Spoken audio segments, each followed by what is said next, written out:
All right, guys, welcome back. It's me, Daniel, with VintageMagic.com, and enjoy the video coming up. But I want to remind you guys, if you're interested in purchasing anything from Jerry Terratelli, I do work with him exclusively on repaints such as these. These are not the originals. Sneak Attack right here, Goblin Lackey, and obviously the most famous one, Rishodon Port from Arcadia, Mass. These are repaints. And also these COAs accompany the repaints. We also sell Rishodon Port prints, alters of cards, signatures, and obviously playmats signed by Jerry. Find it all on VintageMagic.com. If you're not finding what you want, it's probably because we're sold out. And commissions, you'll have to email me anyway at Daniel@VintageMagic.com. All right, guys, enjoy the video.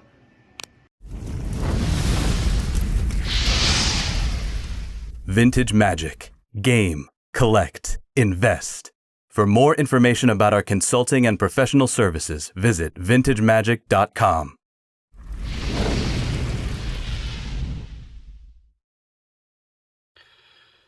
All right, guys, welcome back. It's me, Daniel, with VintageMagic.com, and today, sorry about that. I'm just actually going to do a video about these graded cards. I don't know why this Black Lotus artwork is here. Okay, all right, sorry about that.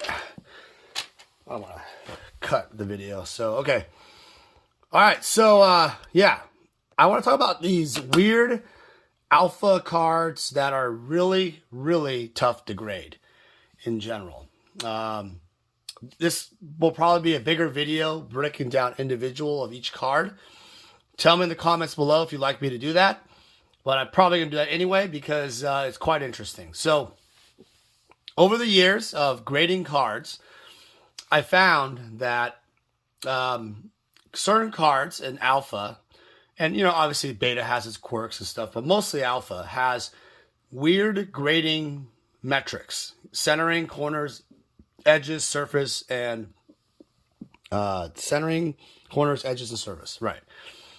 So let's just start right out of the gate with one that's just annoying as hell. We all know it. And if you guys appreciate these kind of cards, you'll know. So, this is the Volcanic Eruption. All right, so this one is well known for its crappy print dots. I mean, look at this print dots. This one has minor one right here on the left. And that's about it. That's pretty minor. One of the most minor amounts I've ever seen. But typically, this card has print dots all over the place. It's like zits all over the place. And as we go through some of these other ones, you'll see. And obviously, Beckett gave it a 9 surface, which I think was fair because it's a smaller print dot. You know, by the way, one card we don't have in here today is the Alpha Mox Sapphire. And I will say that the Alpha Mox Sapphire is the #1 issue of all these cards. So I'll tell you what, I'll do a cut to that card in the end of this part of the video because I think that's warning kind of the discussion of what this whole conversation is. All right, so here's one that sold recently for north of 10,000 plus. This BGS 9 quad Volcanic Eruption. There's only, I think, 2 9.5s or something like that. And there's not that many 9s, but there's only 4 9 quads ever. Look at that print dot. It's still there. A little print dot. So that is predominant, I guess. If you were to get the print dot, that's the most obvious one. The one on the far left right there. Both have it, same level of severity. But I've seen this card with lots of print dot issues. Also, the Volcanic Eruption also has a lot of centering issues too. Yeah, so the pricing is quite different. The 7.5, for example, sold for, or is valued around a couple thousand or so. And then obviously the 9 is quad is north of 10 plus. So it goes to show you. All right. Next one I want to show you is a pretty simple one. It's just his Demonic Tutors alphas. These are both 9 quads. not the most difficult card in the world to get with surface, corners, or edges, but it comes to be this centering issue in this card. So the Mind Twist, for example, has the same issue. The thin edge on the left is very thin usually, and then you have a larger right. Now, I've seen PSA and Beckett kind of fumble on this because if you look carefully, there's a double box. There's a black border, and you see that box, and so that double box, you notice how the black border here is bigger, and then you have the inner box, right? So the grading companies have changed their their kind of metrics over the years. In the past, they would really be harsh on that. Then they were very lenient. There was a point of period where they would give that. This would be like a 9.5 centering, because the top to bottom it was good, but they would allow that to happen.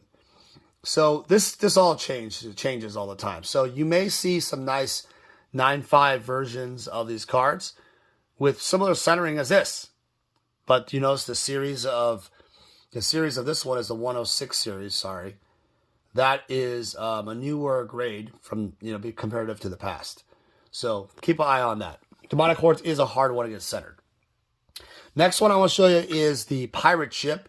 This card is annoying as hell, and I mean that very nicely. This card has tons of print dots, and I don't even think there's any print dots on this thing, which makes it exceptional. Now, I haven't really been looking at the backs of any of these cards, but this one, look carefully. It got a 9 surface because of this little print dot on the back. Pretty harsh, in my opinion. I think if it's not in the front, you should just give the 9.5. But Beckett's much more strict on surface from a print dot perspective. PSA, if it's on the back, they don't even care. And in the front, they have a tolerance level for it, for sure. Pirate Ship, one of the most difficult ones, for sure.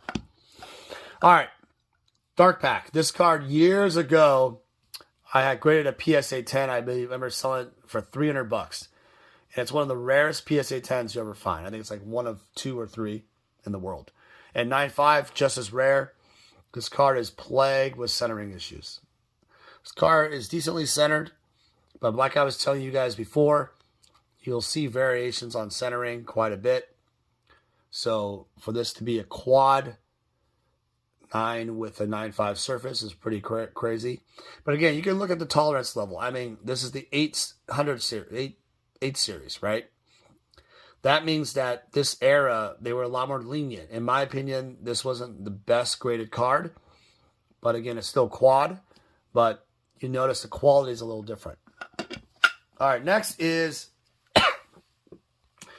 Sea Serpent. Why the hell do I have a Sea Serpent here in a 9? Well, it's one of the most difficult commons to get a 9 and a 9.5 in general. And I know there's other ones too that I'm probably missing, but this is a very difficult card. I think there may even be a print dot on the back sometimes too on this card. So there's a print dot right here. See, look at that little print dot right there. So, I mean, that's pretty harsh. I mean, you got a 9 surface for that little print dot, and maybe there's a little scratch. But all in all, I mean, this is a beautiful card. Very difficult, and the centering is always so difficult. I'm going to save the best for last with the Vasuvin. Drain Power. So this is what I was talking about, guys. All those print dots. There's like multiple there. There's some right there. Yeah, it's plagued with print dots. Let's put it that way. And they graded it. This is a newer series card of grading. It's 7.5 on the grading for surface. So that's very, very, very harsh. And if that was bumped up to like an 8.5, this would be like a 9, which would be a very spectacular 9. The back, is that a print dot? Yeah, that's a print dot. That's not even an edge problem because it gave it 10 edges. That's on the back. That's a print dot. Wow. Because the edges are a 10 and it makes sense. The print dots on this was very difficult. So I think there might be 1 or 2 9.5s in the world, and even then I wonder if they graded it correctly. I'd love to see the card, by the way, if someone has it.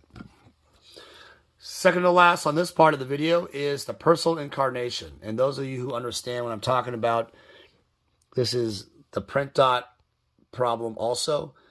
Right there. Look at that. Look at that zit right there. Unbelievable.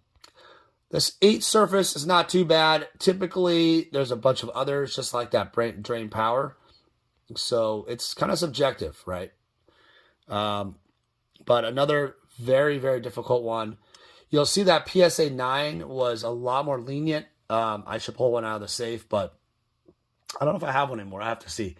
But though they gave these as PSA 9s with even more print dots before. So a lot different metric styles and maybe the era too of PSA. So this is a very tough one. All right, before we go on the Mock Sapphire, I got to talk about obviously the big dog, the Vasuvin Doppelganger. We all love this card. It's one of the most iconic images of Magic. And this is a good surface. 8.5 is a really, really nice surface grade for this. Let's take a look at the surface. There are print dot issues on the bottom, and typically right here on this edge. So, really annoying card from a surface standpoint. This stuff here is like dust. But then there's also this little kind of hidden black print dot that kind of goes on almost every card, but is faint. I graded a 9.5, no print dot. It was like a 9.5 surface years ago. I sold it for $6,000. That card's probably worth $50,000 today. Gives you an example. So that was years ago. Obviously, I was starting my business. Life has changed, but that was the only specimen I've ever held that had no print dot and also centered very nicely. Very difficult to find. All right, guys, so let's cut into the Mock Sapphire the Mock Sapphire Alpha and show you some examples there. Hey guys, it's me, Daniel with VintageMagic.com. I'm here to share with you more about our deck and set collector fulfillment service. The deck fulfillment service caters to the player. And what that basically means is if you are a player looking to fulfill your old school Magic deck, certain Power 9 or key pieces in your Vintage deck, or dual lands in your Legacy deck, we have the inventory and the resources to help you fulfill your needs. Next, we have the set collector fulfillment service. This really caters more towards the collector. Oftentimes I've been asked, hey Dan, can you help me find this specific graded card for this set? Or Dan, can you find me these 20 cards left in my beta set? It doesn't matter what you're looking for, even if it's like every single Sarah Angel possible out there, I can help you out. My resources and extensive network in Magic the Gathering, I was able to help thousands of clients all over the world fulfill their needs. I've made it my mission at VintageMagic.com to be your one-stop shop for all your collector needs. For any significant item or collection, we're able to travel anywhere in the world to meet you. The reason why my clients love this service is because it saves you time. What happens is collectors and players often search all over online or at vendors and they never find exactly what they're looking for. By going to us, we are the only one-stop shop who can help you with your needs. Using our service gets you exactly what you want and saves you time and money. Vintage Magic. Game, collect, invest. For more information about our consulting and professional services, visit vintagemagic.com.